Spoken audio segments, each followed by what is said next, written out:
chairman of the CCP, Xi Jinping, in China, is currently in the middle of his party congress that happens every 5 years. And the debate in the China watching world is whether he's going to make himself president for a third term or just dictator for life. Xi Jinping, what he does is kind of besides the point. He already is a dictator for life.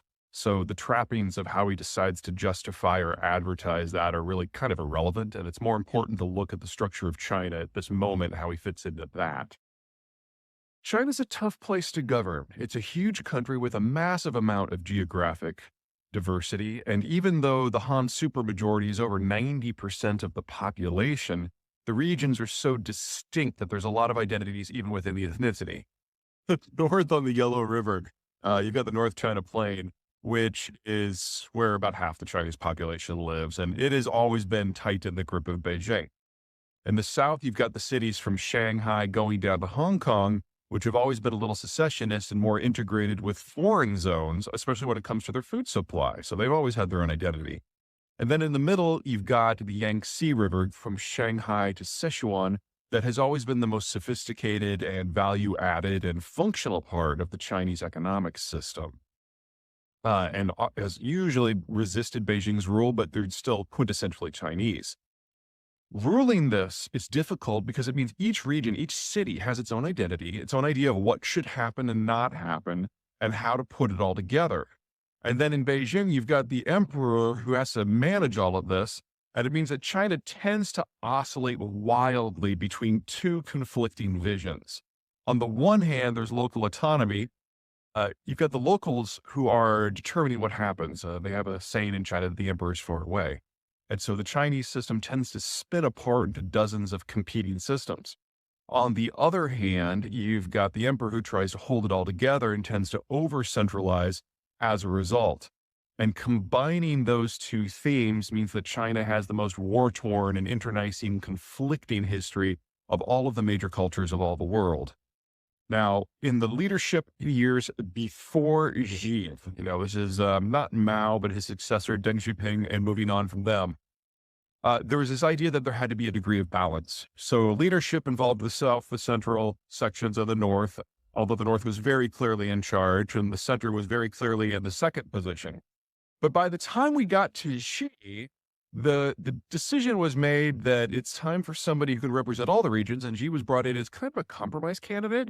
And then he took over. In his first 5-year terms, it was a massive, what he called an anti-corruption campaign that was really a purge of all the competing power centers throughout the party and throughout the system. And whether you had a different view of what China should be or how to get there, you were kicked out. And if you were a local regional power boss, you were brought to heel.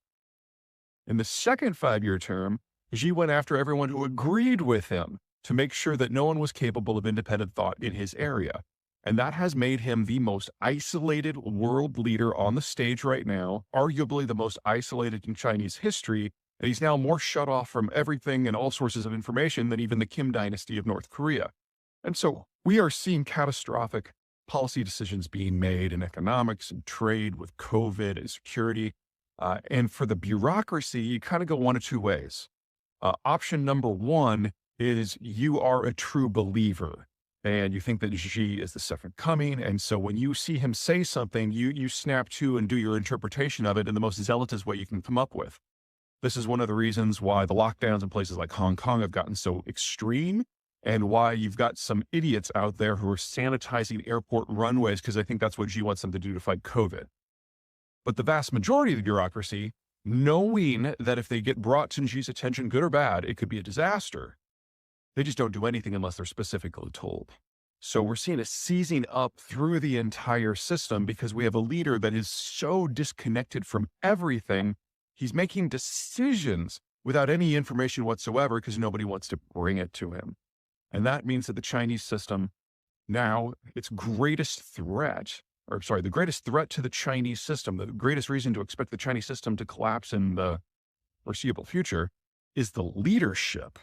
We think we have a problem in the United States going back and forth from W to Obama to Trump to Biden and all the issues and inconsistencies that. It's nothing compared to the complete information lockdown that now exists at the very top of the Chinese system. If the Chinese have a significant policy change and kind of sue for peace as part of a globalization 2.0, there's definitely a conversation to be had there. I don't mean to suggest that that aspect of this is past the point of no return. That would be really interesting. This is something that the W administration tried back before the 9/11 attacks, trying to bring China into a new revitalized globalized system.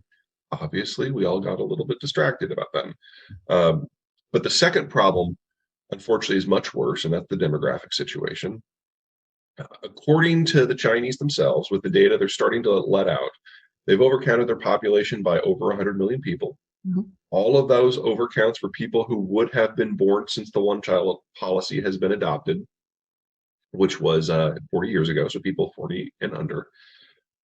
And they were already looking at one of the fastest drop-offs in terms of birth rate in human history.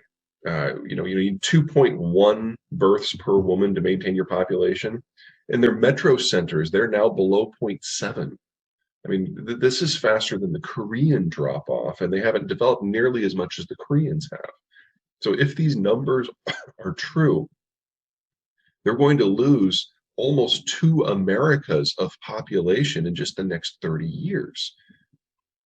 And the average age will be older than the Japanese are now. This is not something, we don't even have a model. If you're talking about a population that drops by almost half in 30 years and the people that are left are in their 50s and 60s, I don't see how that can function.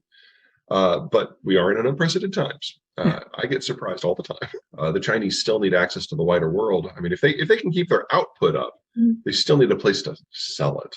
If the Africans experience Korean-style growth for the next 30 years, it doesn't even take them a quarter of the way of where they would need to do to be able to sustain that level of consumption. And that the United States will force some sort of second phase globalization on the world, yes. But what made globalization 1 work is most of the world was devastated.